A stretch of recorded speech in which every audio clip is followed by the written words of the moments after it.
Good day, sir. My name is Ismael Sigalanto, and we are Group 2. So, the topic we're going to report today is skeletal system. The first reporter is Braille. The topic is gonna tackle about is overviewing of the skeletal system.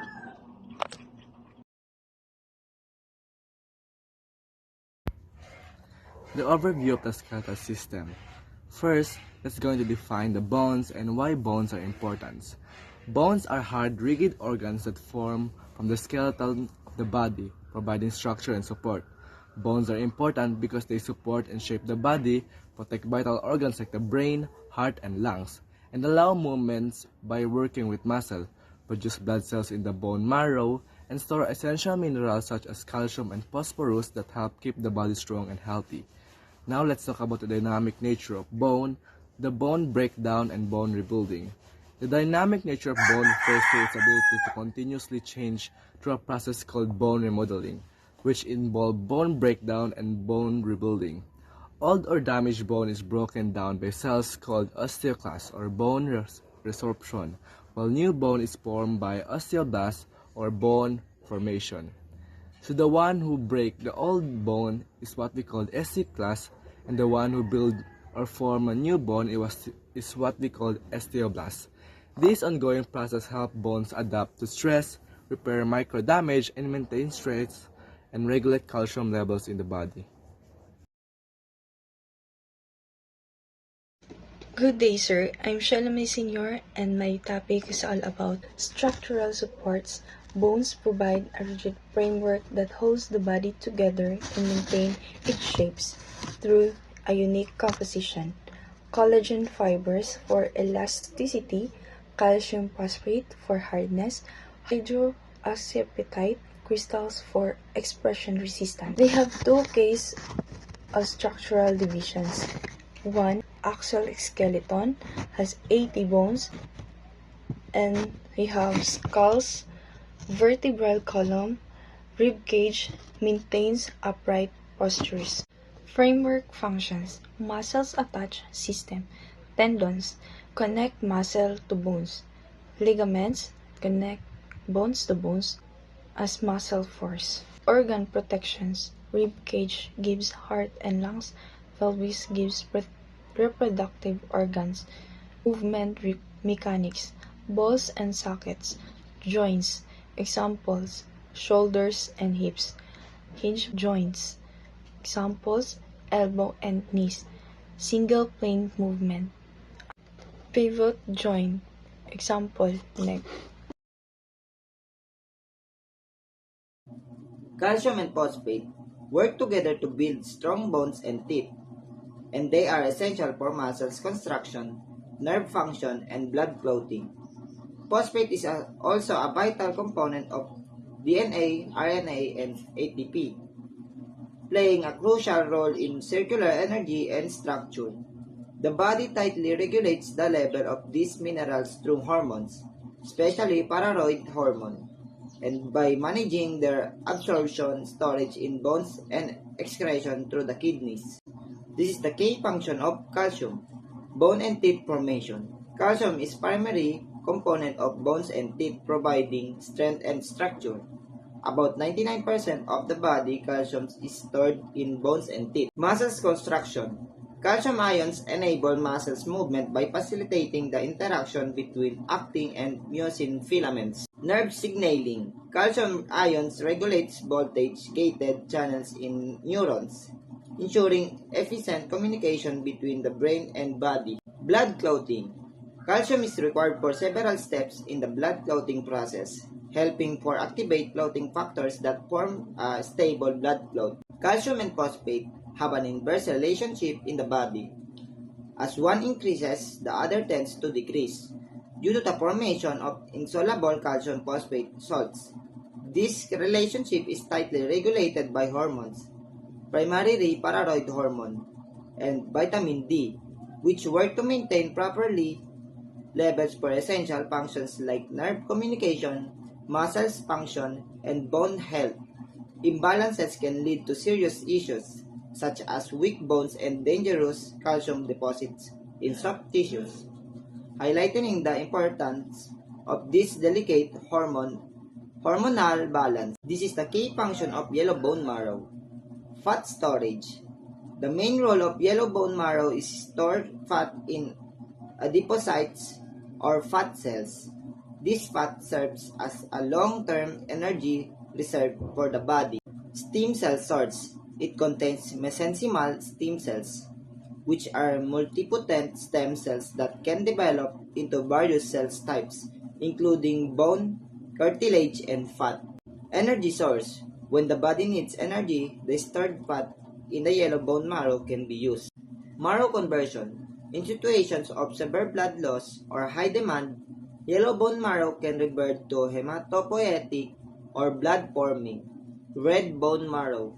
This process allows the body to generate more red blood cells to meet the increased demand. The yellow bone marrow is found in the central cavity of the shafts of long bone in adults. Good day, sir. My name is Ismael Sigalanto, and I'm going to tackle about the primary function of blood cells production. So, we have two types of blood cells. We have the red blood cells and the white blood cells. So, first, let me tackle about the red red blood cells.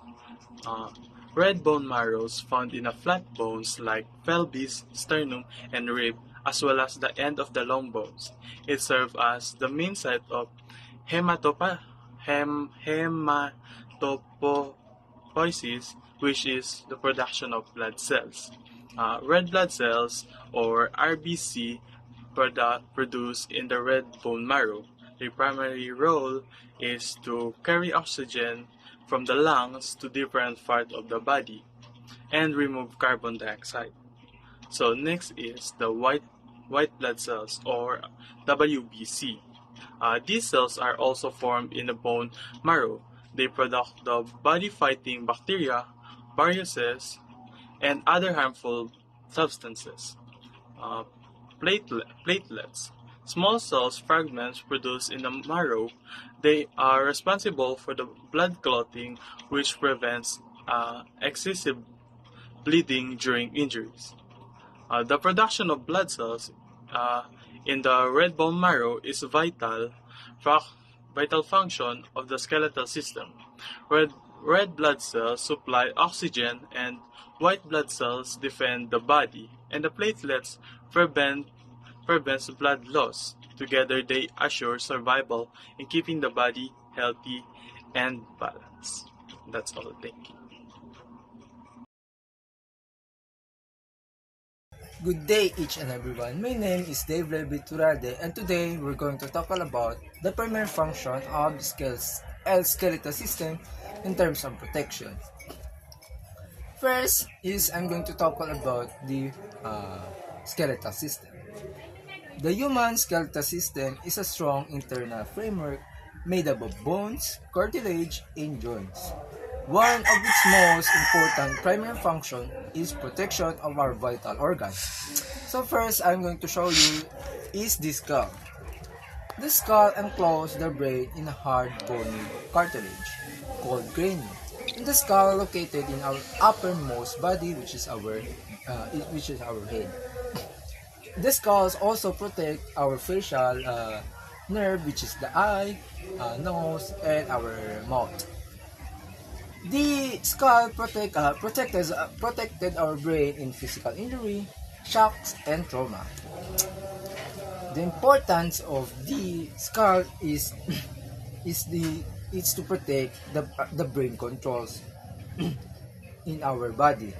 Since the brain controls all body activities, its protection is vital for survival. Next we have is rib cage.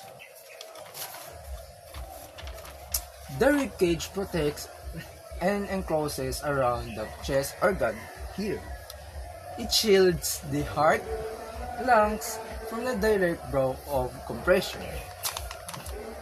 The primary function of this rib cage is to protect our vital organ in our middle part.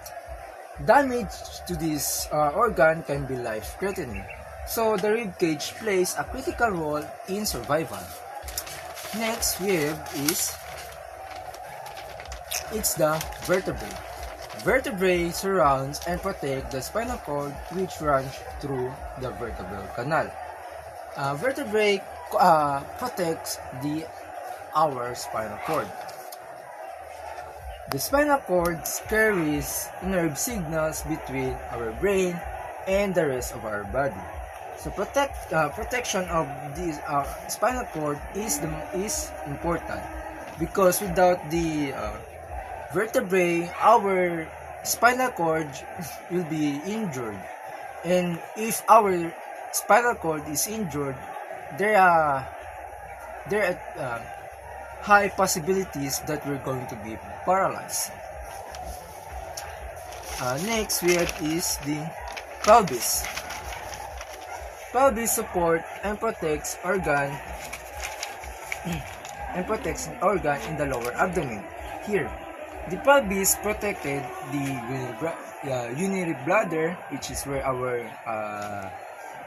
piss come off, our reproductive organ, which is our private part, and part of large intestine. The pelvis support and protects organ in the lower abdomen. Here, protect of pelvis is essential for digestion, reproduction, and excretion. In conclusion, this skeletal that I'm showing you is most vital for our survival, for protection in our vital organs. Without this protection, our vital organs will be vulnerable, which is very dangerous for our survival. And that's all. Thank you.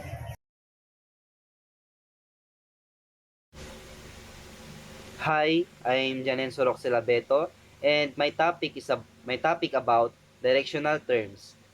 Directional terms specialized vocabulary used to describe the location of anatomical structures essential for clear and precise communication in healthcare. Helps avoid confusion when discussing different parts of the body. This is the anatomical position. It's the standard position doctors and scientists use to describe the body. The person is standing, face forward, arms to side, palm forward, fingers extended, thumbs away, feet separated, and toes point forward.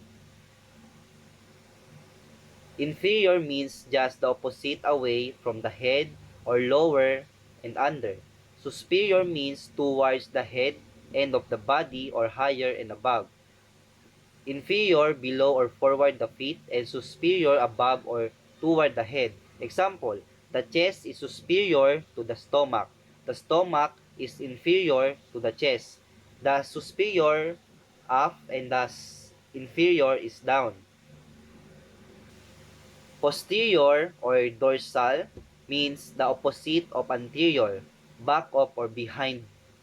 And the inferior or ventral means front of or in the front. Your abdominal muscles are on the anterior sides of the body. Posterior means at the back of the body, and the anterior is front of the body.